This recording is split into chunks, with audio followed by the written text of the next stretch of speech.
igsoon! Palakpakan nato ang Presidente sa Pilipinas, President Rodrigo Roa Duterte!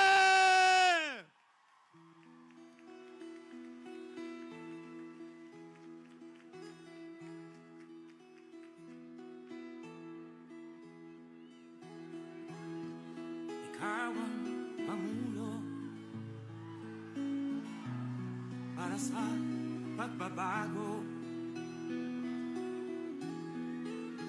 Sawa na ang bayan ko sa magnanakaw na tao.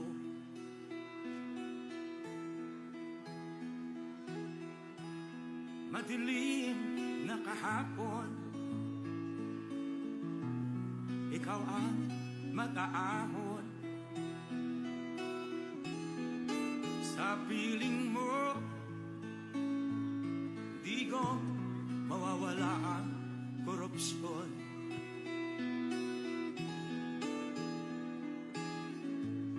Tayo na, Pilipinas, tayo na magbago. Hawak kamay tayo para sa pag-asenso. Ikaw at ako, tayong lahat kay Rodrigo Duterte, para sa tunay na pagbabago. Bacolod City, President Rodrigo Roa Duterte! Duterte! Duterte! Duterte! Mga krimen, rape, droga at mga nakawan, dapat na mapigilan. Sa liwat mga igsoon, President Rodrigo Roa Duterte! Palakpakan natin!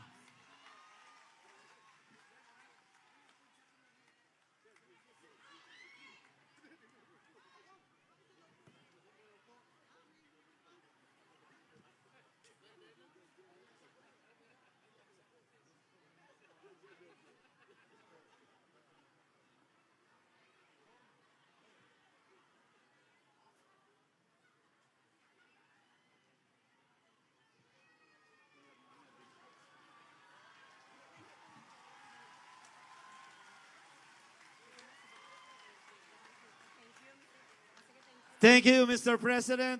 You may all be seated now.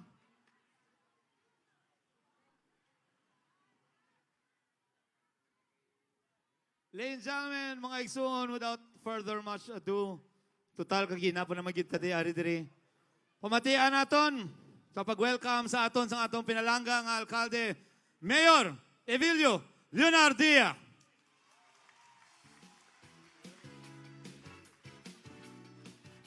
Thank you. Our beloved President, Rodrigo Roa Duterte,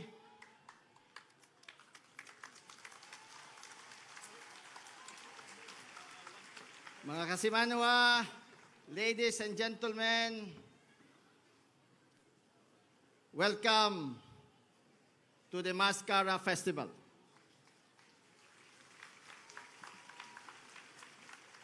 It was 37 years ago when Masskara was born. And because the people of Bacolod embrace it, because the people of Bacolod nurtured this through the years, it has grown to proportions beyond our wildest dreams.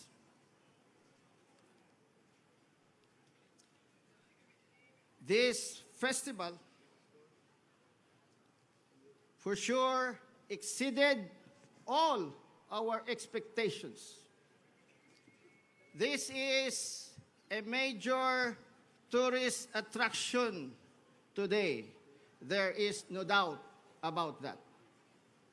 But more than just a tourist attraction, this has become an icon of Bacolod. This festival reflects our capacity to survive because this came about when we had a tragedy and we were in a sugar crisis. This festival reflects our zest for life, and it reflects our never-ending spirit of optimism.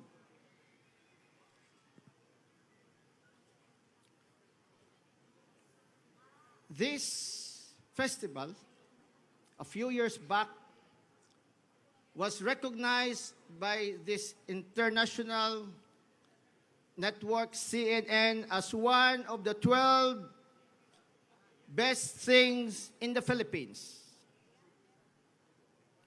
Another international network, National Geographic, also proclaimed this as one of the 10 must-do festival for the month of October in the world.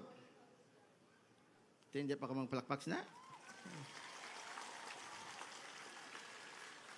Yes, we are so proud of this.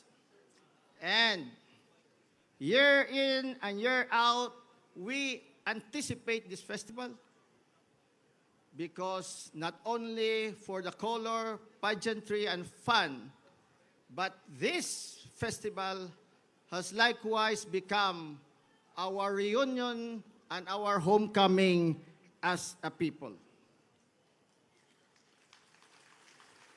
So, ladies and gentlemen, for all the anticipation, all the excitement, and feverish excitement, this festival of 2006 is unique. This is historic. This is going to be unforgettable because of one major reason. Hindi tanan ini malipatan ang festival naton sa sininga tuig kay nagkadtugid ang pinalangga naton nga presidente diri sa syudad sang Bacolod. Happy ka mo?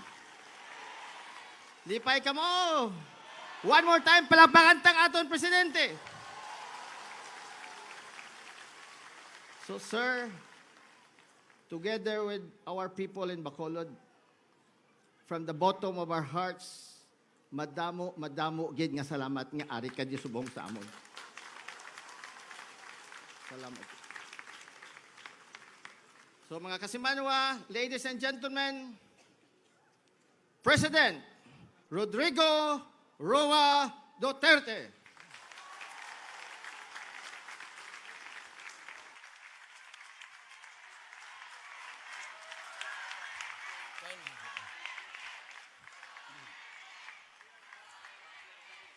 Kindly sit down.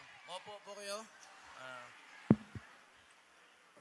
Secretary Salvador Midaldia, Secretary Judy Tagiwalo, Secretary Ismael Sueno, Secretary Alfonso Cuse, Governor Alfredo Marinon, Mayor Evilio Bing Leonardia, Sir, dugay ng amigo nga. Representative Greg Gasataya of the Lone District and members of the House of Representatives, Deputy Commissioner Jesus Clint Aranas, Commissioner Maria Amelia Wenson, Ma'am, Presidential Assistant Michael Dino, Vice Mayor Elcid Familiaran, fellow workers in government, mahal kong mga kababayan. I'd like to congratulate you on this 37th anniversary. One of the more colorful activities in any city in the Philippines. itong Masskara. And though a long time ago in the New Alamyon, but I attended twice dito. I was still riding the motor at that time, and we used to come here and visit your place. There was a time when we coincided the visit with your Masskara, and it's really colorful. And as the mayor has said, it gives you an identity different from the others. Just like in Davao City, we have the Kadayawan, but you know, much as really we would like to do it almost every week, kung maaari. But there are certain dynamics sa Mindanao that we have to take care of. So unless we are able really to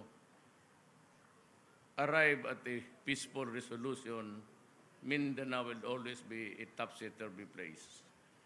But really, gusto ko na lang rin magpunta doon, the nitty-gritty of governance. I'd like to report to you.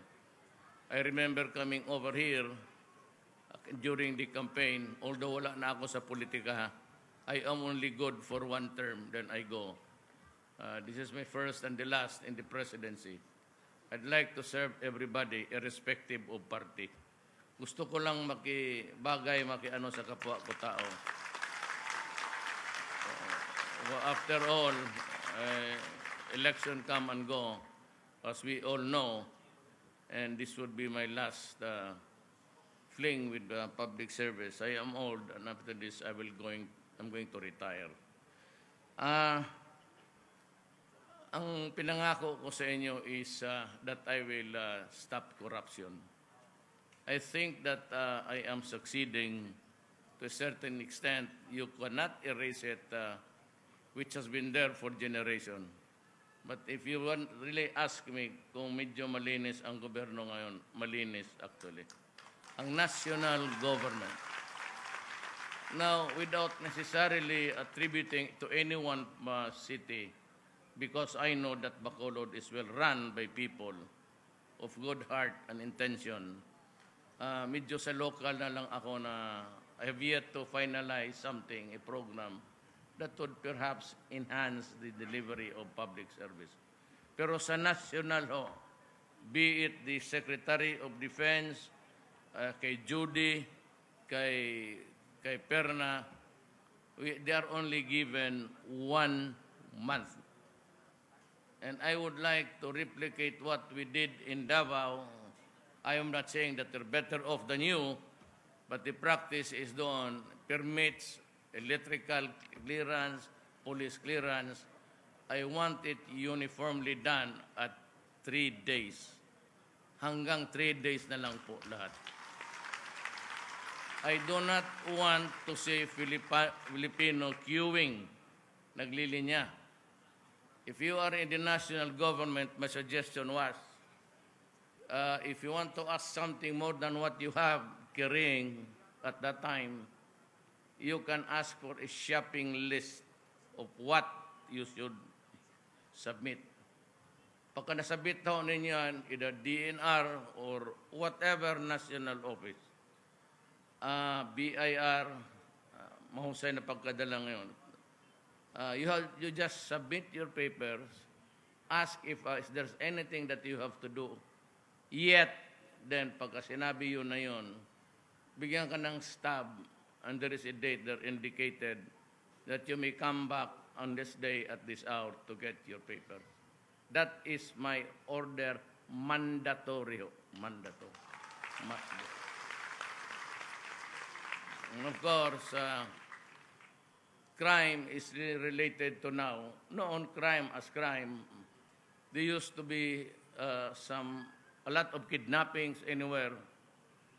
But you know, shabu is preferable. Walang naghahunting sa iyo, and it is easily sold. Ganito yan mga kababayan ko. When I was mayor, I was very strict. Really strict. Sa Mindanao kami, wala nang turistang pumupunta at guguluhin mo pa yung lugar. But at that time, I had sensed that the crimes evolving were generated mainly from drugs. So I was very strict, and until now I am. Sabi ko sa mga tao doon, and this is what really it is all about. Sabi ko sa mga tao doon, kayong mga kidnapper, kayong mga drug syndicates, kayong mga drug lord, kayong tigagulo ng buhay ng tao, umalis kayo dito kasi papatayin ko talaga kayo. Now, my city was relatively, kaya ganyan ngayon, pumunta ka man, wala masyadong gulo, and you can walk about every night unmolested. Your walking is unbridled, nobody would really disturb you. But there are always costs. Walang libre dito sa itong buhay na ito. Pag may lumabag ka ng ganun, magbayad ka talaga. And that has been the source of my trouble with the human rights. Ako, wala akong ano sa kanila. I do not have any sentiments against them, even anger. For they're just doing the duty, period. Eh ako, may trabaho ako, mayor. I have to keep the city alive. I have to make it more habitable. Ngayon, nung presidente ako, medyo okay pa. Nakikita ko ng problema serious. But my God, when I became your president, inipit ko na lahat. I started to squeeze everybody. Doon ko nakita ang hundreds of thousands. And to my dismay, you know, ano man ang kasi, if you are a bystander, basta sabihin, bakit si Duterte? Patay niya. Hindi, i-rehab na lang niya. You know, my beloved countrymen, you must remember that I entered the presidency midterm. Ibig sabihin, the budget I am now operating to run government is the budget that was prepared by Aquino. And it was done the year before to be implemented this year. Now, the budget next year would be prepared by now to be implemented next year. Ngayon, pagpasok ko, wala na hong capital outlays. Wala na ano makabili, more of MOOE. Maintenance na lang, pang sweldo. So sana ako maghanap ng pera. I could not get money from Judy's department or from Mr. Yasay's Foreign Affairs at ibigay ko doon sa Department of Health for Rehab. I cannot do that because that is not allowed. It is like robbing Peter to pay Paul. Eh, ngayon, wala talaga ako. So, hindi ko masabi sa buong mundo, every time I explain, hindi naman ho ako pinapakinggan. So, I was being attacked left and right. I thought that America was a friend.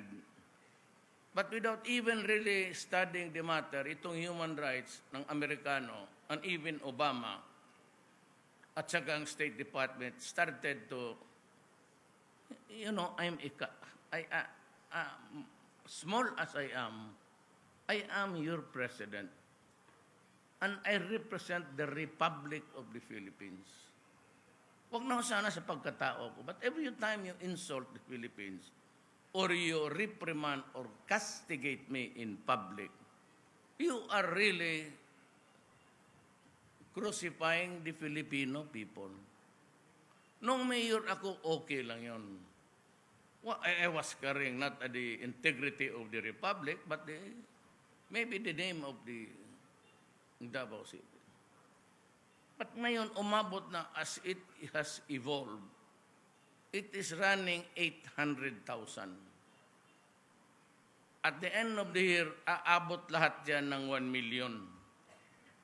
You know, I was in the ASEAN Summit sa Laos with Widodo, President Widodo with Indonesia. Sabi niya, ilan ang iyo? Sabi ko, well, the original estimate of the PDEA at that time under General Santiago was 3 million already. So I'm just getting into the act. So maybe I would, how much is yours? Sabi niya, 4 million. But ang Indonesia malaki. There are about 3 great islands there, big islands, and they are about 240 million. Ako ang liliit ng Pilipinas, although not contiguous, island for island tayo, but then I have also 4 million. Sigurado ako at the end of the year, idagdag ko yung 1 million ko, ano have 4 million?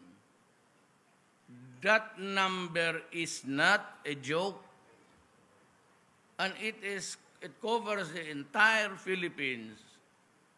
At ganito yan. Bakit ayaw ko ng eleksyon ngayon? Because the portals of government has already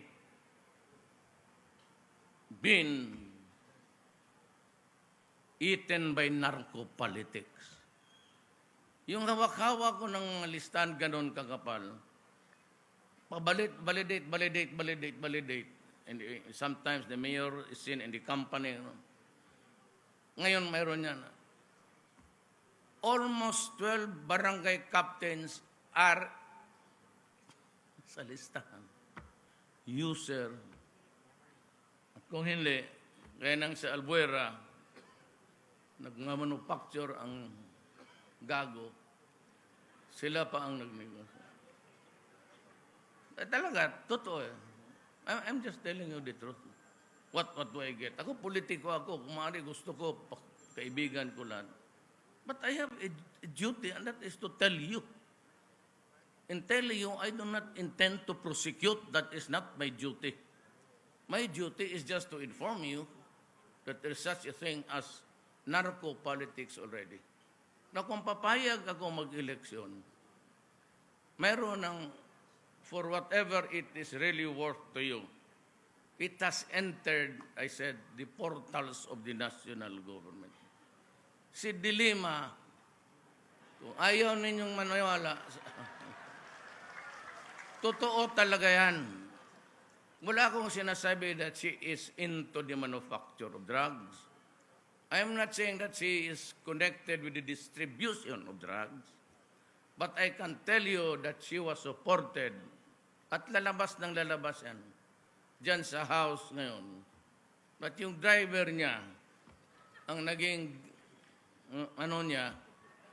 pandiyan niya na lang tayo kasi maraming magalit. Sabi ko nga, sa galit ko, kasi ako yung inaano niya, you know, if you remember, I was the only whipping boy niya. Human rights siya noon. She was starting to crucify me.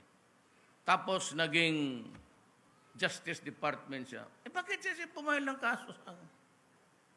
Ngayon natapos ang eleksyon, bira siya ng bira. Ngayon, yung kanya lumabas na ngayon. And I said a very nice, not so nice statement. I said, you know, you were screwing your driver and you're screwing the nation. Hindi politika yan. Wala na ako, papaalis na ako. 6 years minus how many months na lang. Kung aabot ako, kung hindi ako patayin. Kaya in my sortie sa mga military camps and the police, sinasabi ko sa kanila, if I do not survive the 6 years, if the problem sa drugs would outlast me, meron man talagang succession sa presidency yan. But do not forget to remind your commander-in-chief na pag hindi ninyo napigil to, if you do not interdict now, if you do not put up a hard line, the next generation, yung mga anak ninyo, pati yung mga apo ninyo, tatamaan talaga yan. 1 million. It's spread all over the country with some mayors, with some halos majority na ng barangay captain. Nakita man ninyo nung nag-warning na ako, sabi ko, surrender kayo.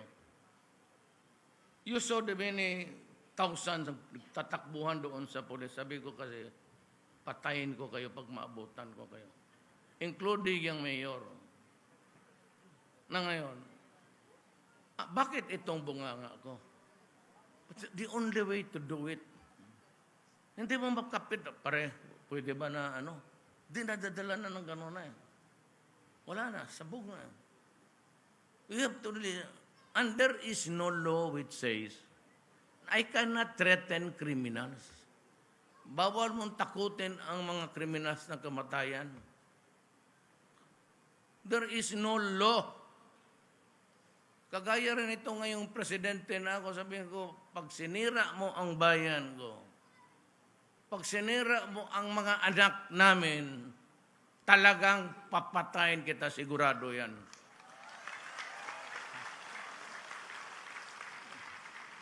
Ngayon, tanongin ako ng human rights na, o sino ang pinatay mo? Ewan ko. Istorya mo lang yan. Kaya hindi ba't bawal magtakot? Nga itong mga human rights, actually it started as a garbage. Yung kalaban ko sa politika, unfortunately, ayaw ko na kasi relative ko yung asawa niya.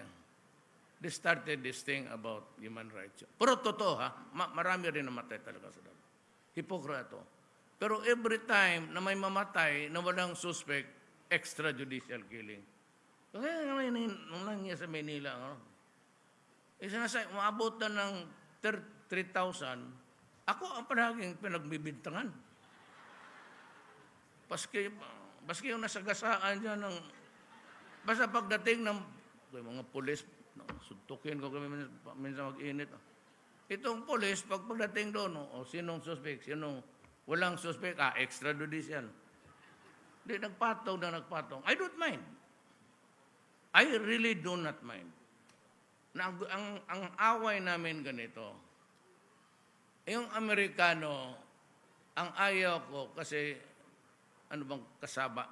Kasaba ba yan sa, yung reprimanding me in public. Kaya sabi ko, screw you, fuck you, lahat na. So, gago kayo. Kasi bakit mo ako ganunin? Alam mo, 3 million addict. Instead of helping me, and you know that there is no money because there is, in that budget, we did not expect Honor Aquino, di niya malaman yung magnitude ng contamination. Tapos kung ganunin mo ako, turuan mo ako, I will give a policy statement in the coming days. Ibibigay ko sa inyo, pati mumurahin ko talaga sila. Now, ganito yan. Kung kayong mga Amerikano, galit kayo sa akin, galit rin ako sa inyo. But by the way, yung statement ko, kasi ang sabi kasi ng tao, ito si Duterte, Hitler to killer. Di sinabi ko rin sa airport pagdating ko, o di sige, si Duterte ako, killer ako. Nag-react ang Jewish community all over the world.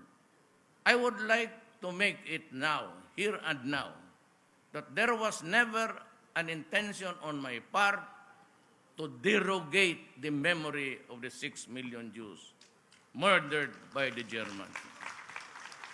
Ang reference kasi sa akin nila, nga ako daw si Hitler, na maraming pinatay. So, ang number kasi ng drug pushers, as I have told you, is 3 million. Kaya yun lang ang sinabi ko, sige, si Hitler ako. Pero ang patayin ko itong mga, but anyhow, it's not really actually that I said something wrong. But rather, they do not really want you to tinker with the memory. Alam natin yan. So I apologize profoundly and deeply to the Jewish country. It was never my intention, but the problem was I was criticized using Hitler comparing to me. But I was very emphatic. Sabi ko, patayin ko ang 3 million natin. It had nothing to do with it. But perchance, if there was something really a bad taste in the mouth to say it. Pero yung Jewish community lang, itong mga bobo na abogado sa EU, pati sa human rights, screw you. Sipain ko pa kayo. Insulto. Kaya ako raw mahilig magmura. Ganito yan eh. What would be my defense when you pretend to be a friend of the Philippines? Ang Amerika, pati itong human rights ng United Nations, kung bira-birahan ka at wala ka nang magawa, katisulo nila ang international press. Ang iyong sagot, hindi abot yan. Kakaya kay Obama, would you believe it? I never mentioned this name. Nasabi mo na ininsulto ko, sabi ko, do not do that to me. Huwag ninyo akong... I was referring kung may ambush doon interview or papasagutin nila ako. Si Obama naman naniwala kagad ito that hurting words of Duterte.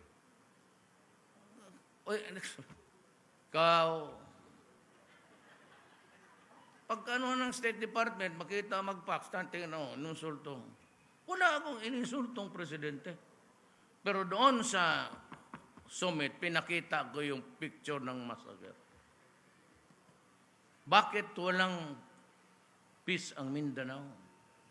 Ayun, kita ko, kapatong yung makatawan ng mga Moro doon sa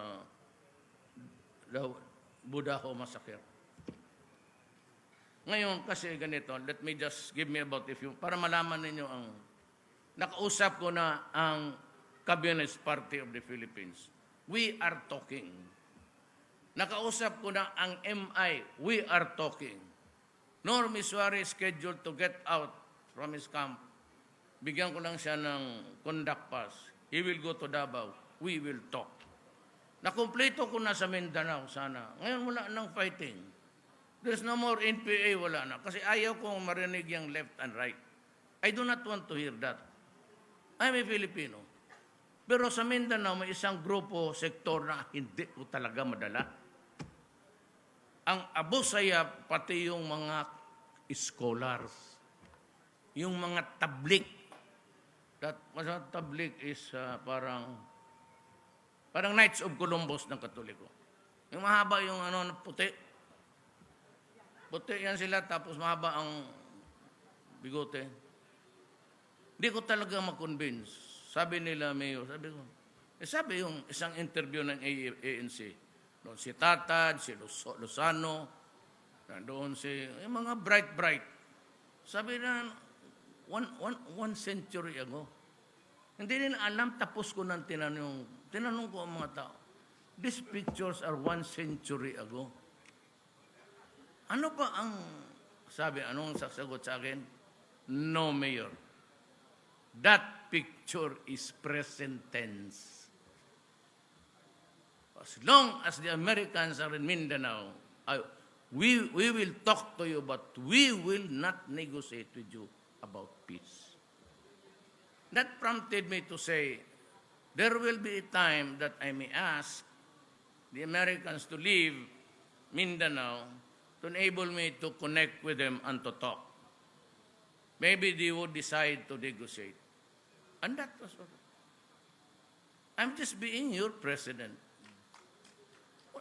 Alam mo itong Amerikano, kaya sabi ko, I will open up another front sa ating foreign policy. Kung gano'n anong kabastos ang ginawa mo, binabastos mo ako, well, sabi ko, hiwalay na lang tayo. Kaya nung yung Laos, ang hindi nila alam na nagkapagkita ako kay Medvedev, I'm revealing it to you now. Nakiusap ako na ganito ang sitwasyon. Pinapahirapan ako nito at binababoy ako ng mga walang hiya. Sabi niya, ganun talaga yung Amerika. So, istorya kami. Sige, tulungan ka namin. Ito namang China, Sabi niya, lumipat ka na sa akin, wala kang makuha dyan. So, I'm going to China to make friends with them and also with Russia. Now, may I remind the Americans, itong EDCA, it is an official document. But it's only signed by an aide and Sigasmin. It does not bear the signature of the President of the Republic of the Philippines, Aquino. Walang pirma si Aquino. Better think twice now because I would be asking you to leave the Philippines altogether. Sabihin mo na yung dollar namin, kunin ninyo. Kunin ninyo. Tignan mo sa newspaper. Tangina itong gagong puti. Ano, Duterte, you should be one. Ginabagtigan ka na imong kumatayan.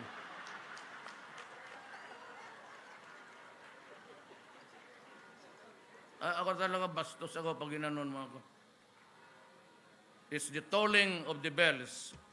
Meron yan sabihin.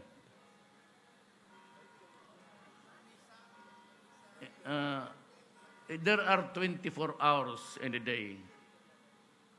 But if that bell tolls for 25th bell, that would be its 25th hour.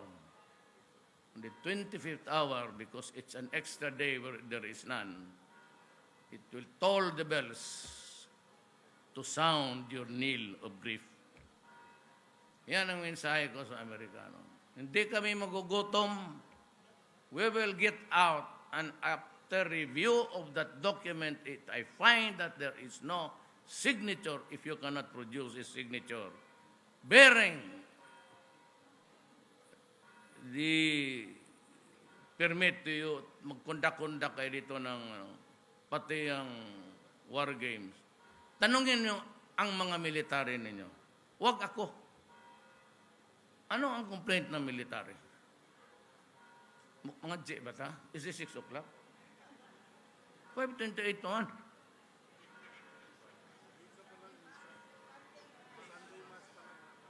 Akala ko galit yung pare sa akin.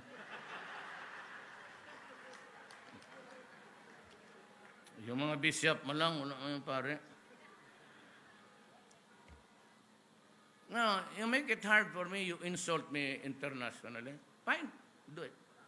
Sabi nga ni Sonny Dominguez, the finance secretary, is very adept in the international stage. Sabi ko, hindi raw ako statesman, sabi ng mga unggoy. Sabi sa unggoy puti. Sabi ko, alam mo, hindi ba na ako tumakbo ng statesman? Ang pagkaalam ko, takbo ako presidente. Bakit ako yung gawing statesman? Ayaw ko man yan. Siyempre lang ako nagkatao. 7 years ako sa high school. Na-expelled ako sa Ateneo. It took me 7 years to graduate. Kaya sabi ko, wala akong credentials. Wala naman akong sinabi sa inyo na ako dito, buto kayo sa akin, kaya ako valedictorian. Sila. Dominguez, Kababata, Tugade, Salusco, San Beda. It was the valedictorian. Puro yasay kung magsalita.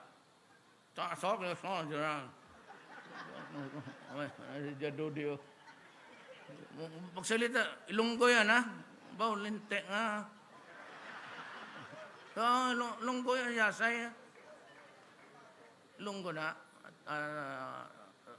Opo sa Davao, sa tatay niya, ministro. He was grew up talking in English. Kaya kung magsalita, talo pa si Kerry. Paulinte niya, say ko magsulti na, today you are asking about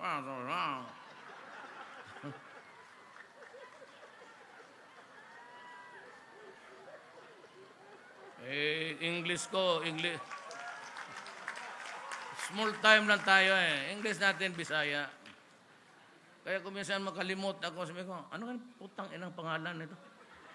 Wala man. You know, men judge best when they condemn.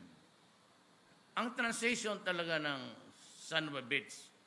Dahil, putang ina mo. Ngayon, putang ina mo, ngayon ka lang nagpakita, gumastos ka nga. Yung, but they changed the nomenclature na son of a whore, which is really not good to you. Pero alam man ninyo, Pilipino magsabi tayo. Yung iba, ayaw niyang salamagan. Tayo magsabi, yung iba, son of a bitch. Yan na sa tradition sa ating, the usual is, tangina mo. Ngayon, talagang, tingnan mo ang international press. Yan ang sinasabi ko kung siraan ka na. So that if I cannot deal with them on an even plain level, tapos ganunin mo ako, the best defense that I can do is to insult you. Biran-birahan ninyo ako, ang ibigay ko sa iyo yung lahat insulto. Sa iyo pa yung naman that I talk properly, tangina mo, sino ka man? Hindi nga ako naniwala sa nanay ko, ikaw pa.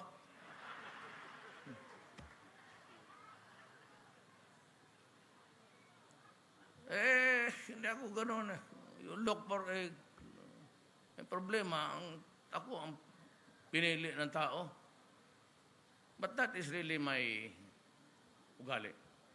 That is my paradigm, if you want. At saka galit talaga ako sa na. I have this, they stayed there for 400 years. The Americans stayed there for 50 years. They took away the fat of the land. Kaya, man, tatandaan ninyo. Kaya ito sila may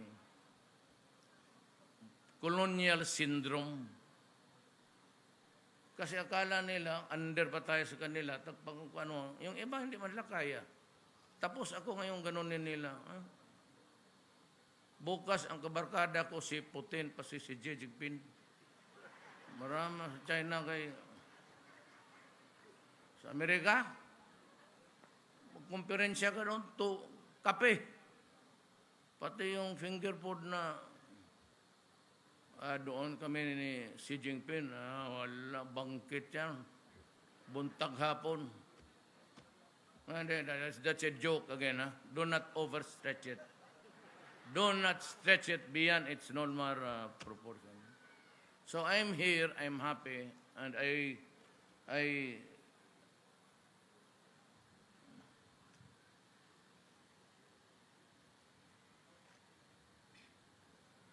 tapos naman ito. Maghinto na ako. Lain siyang batasan, dari nga.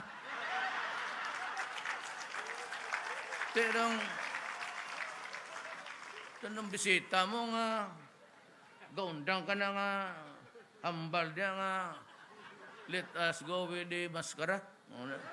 O di, sige, ganito na lang. Pagkakadayawan, pag kayong mga taga-Bacolod, it's not really that. Once upon a time, naman yung bumba-bumba. But altogether, Davao is really peaceful. And I'd like to invite you to share us also itong mga amin iskadayawan.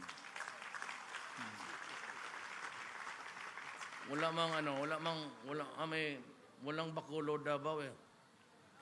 May ara barko siguro. Pero katanawan mo lang ara may buslot din na. Marami na tang disgrasya dire. Ito yung mga barko nga buslot o gabangga. Be careful dito sa Bacolod. Well, anyway, you do not have you have to go to Iloilo. There's mayroon araw-araw? Wow. Sige. And pagka damo sa Davao, maski everyone nga ang imbitasyon ko. Kakatok sa airport, baka silimulan sa polis, sa mayor. Ako na bahala sa inyo. Libre. Oo, I-divide na natin ng grupo dire. Second shipment ito. Di ka mo kadugan. Patay na. Uy ko panahon nga mag-entertain sa inyo. So I'd like to again invite you, keep the, ganito yan even if there is a disaster, return to normalcy at once.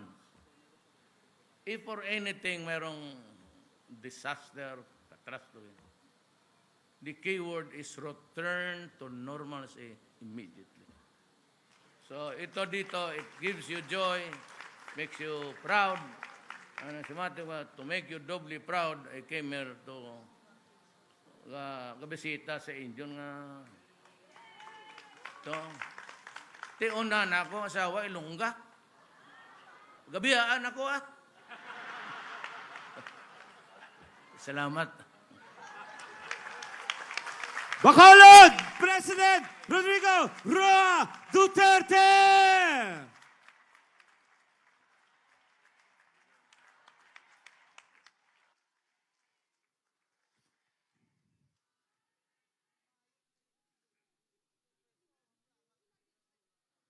Now we will be having a 5-minute presentation of our Masskara dancers.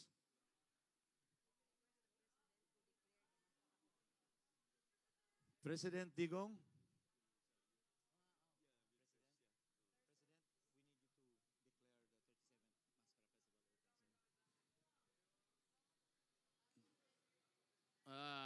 By virtue of the power that was transferred to me by your mayor to do the opening, I now pronounce you unto the world that the Masskara Festival begins now. Mabuhay! Mabuhay ang mga taga-Ilonggo! Mabuhay ang mga Ilonggos, Bacolod!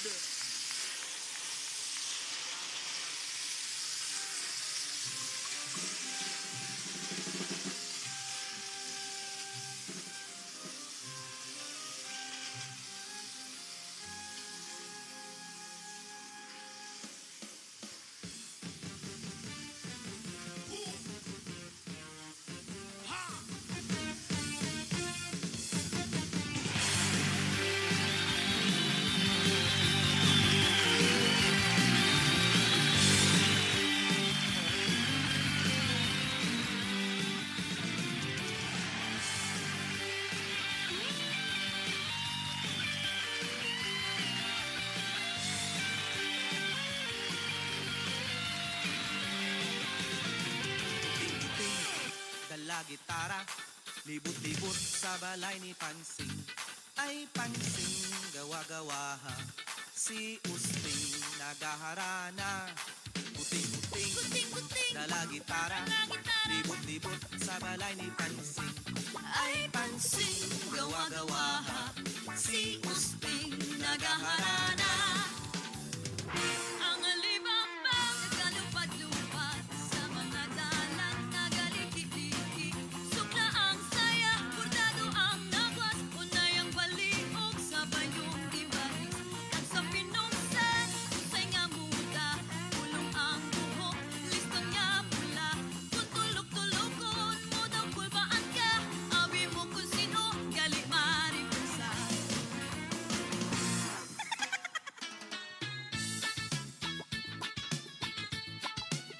Tong-tong-tong-tong, pakitong-kitong, alimango sa suba.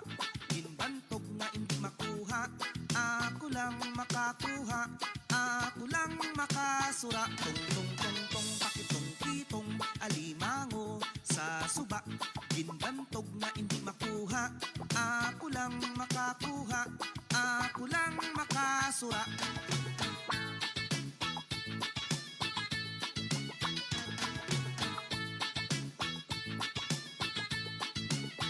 Sige na, sige na, sige na, sige na. Bacolod, Bacolod, batok kita, kita. Sige na, sige na, sige na, sige na. Bacolod, Bacolod, batok kita, kita.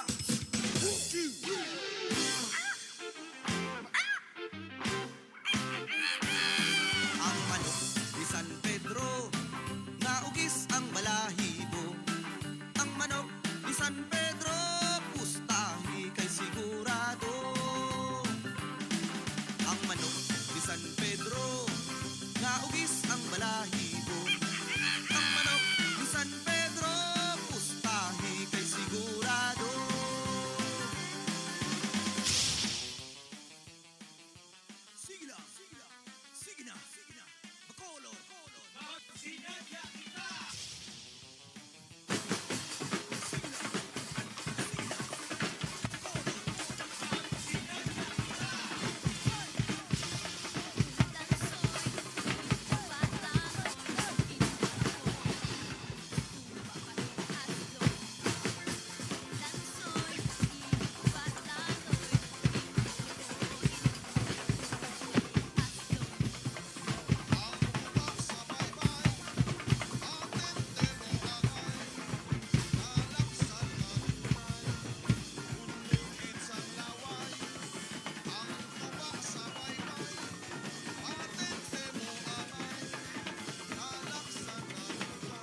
Thank you very much, Masskara dancers.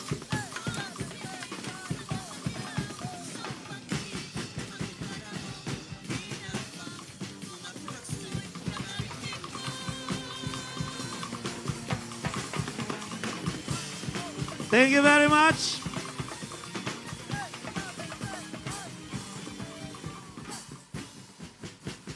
President Duterte, if you may allow, pwede ba magpa-photo op kasama ng mga officials ng Bacolod City sa'yo?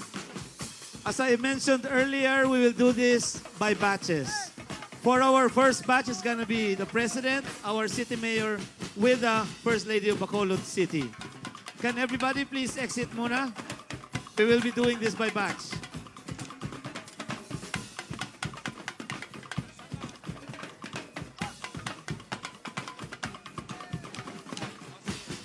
Background natin yung maskara. O sige, ayan na.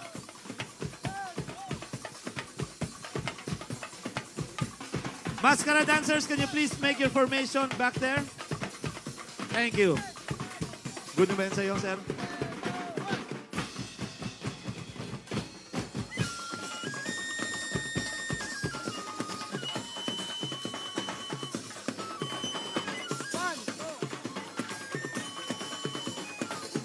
We are now requesting the Bacolod City officials.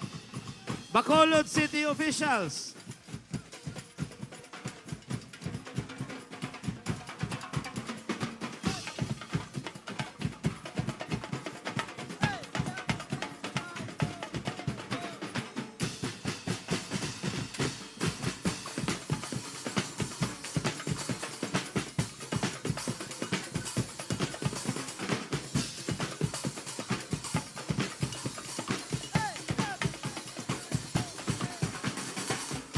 Thank you very much.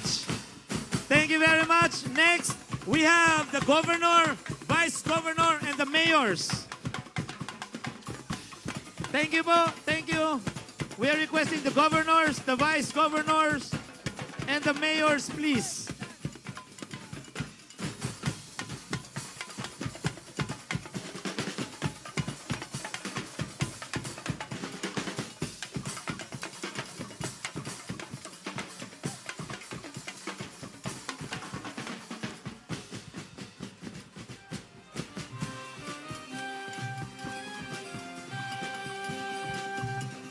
Thank you very much. Next batch, we will be having the Vice Mayors of Negros Occidental. The Vice Mayors of Negros Occidental, please. Vice Mayors of Negros Occidental.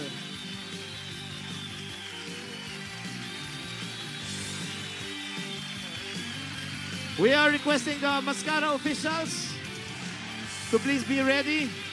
We are next.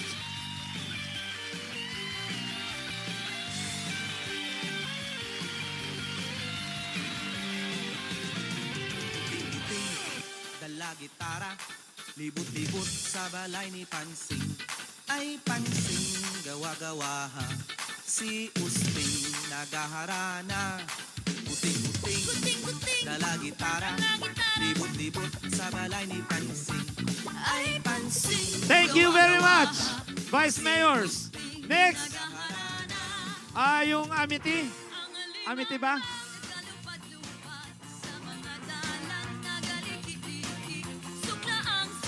Masskara officials.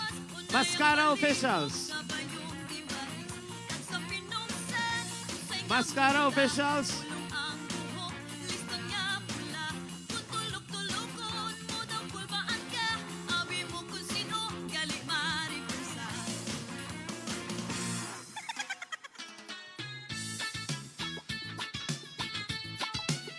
Tong-tong-tong-tong, pakitong-pitong alimango sa suba.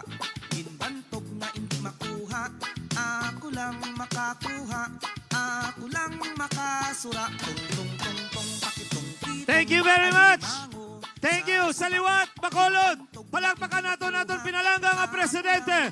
Presidente Rodrigo Roa Duterte!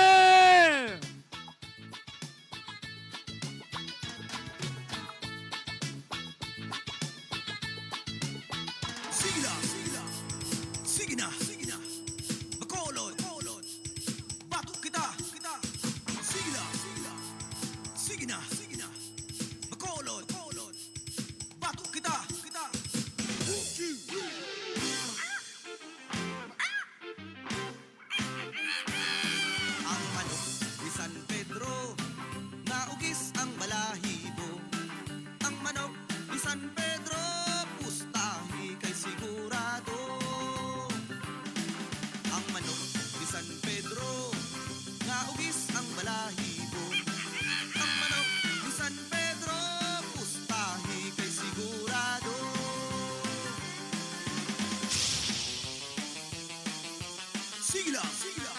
Sige na, sige na. Bacolod, Bacolod. Magsinadya kita! Sige lang, sige lang. Sige na, sige na. Bacolod, Bacolod. Magsinadya kita!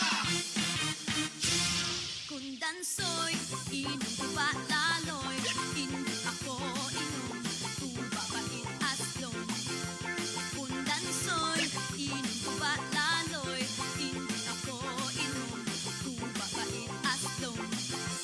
Ang tuba sa baybay, atente mo angay, talaksan nga jutay, unmugit sang laway.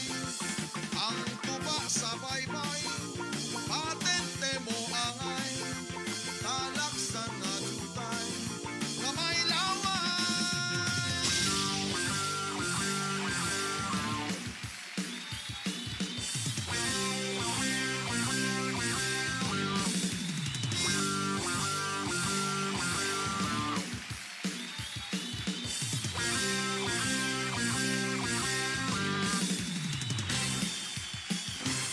Karina sa Masskara. Magsinadya kita!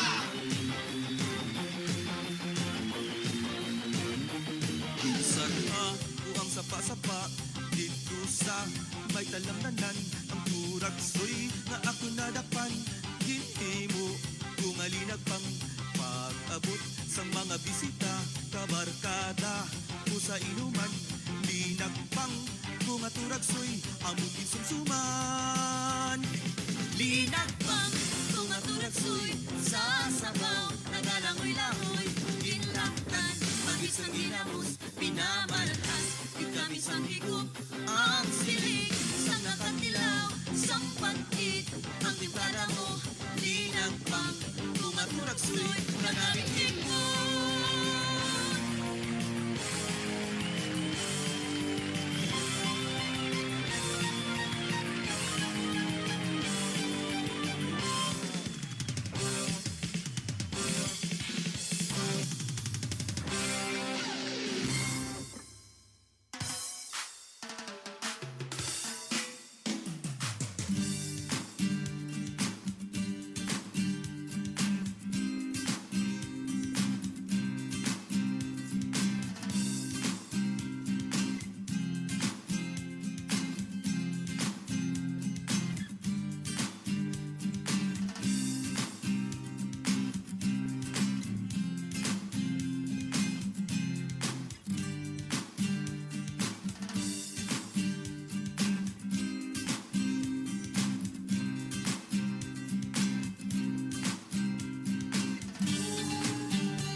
gitara, libot-libot sa balay ni Pansing. Ay Pansing, gawa-gawa ha, si Usting nagaharana. Buting-buting, Kuting-kuting, dala gitara, dala gitara. Libot-libot sa balay ni Pansing. Ay pansing, gawa-gawa, si Usping nagaharana. Ang alibambang nagkalupad-lupad sa mga dalan nagalikiki. Sukla ang saya, bordado ang nagwas, unay ang baliog sa bayong diwali.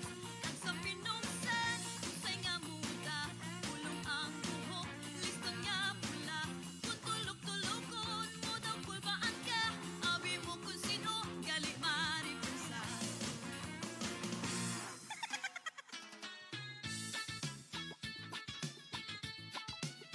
Tong tong tong tong pakitong kitong alimango sa suba. Ginbantog na hindi makuha, ako lang makakuha, ako lang makasura. Tong tong tong tong pakitong kitong alimango sa suba. Ginbantog na hindi makuha, ako lang makakuha, ako lang makasura.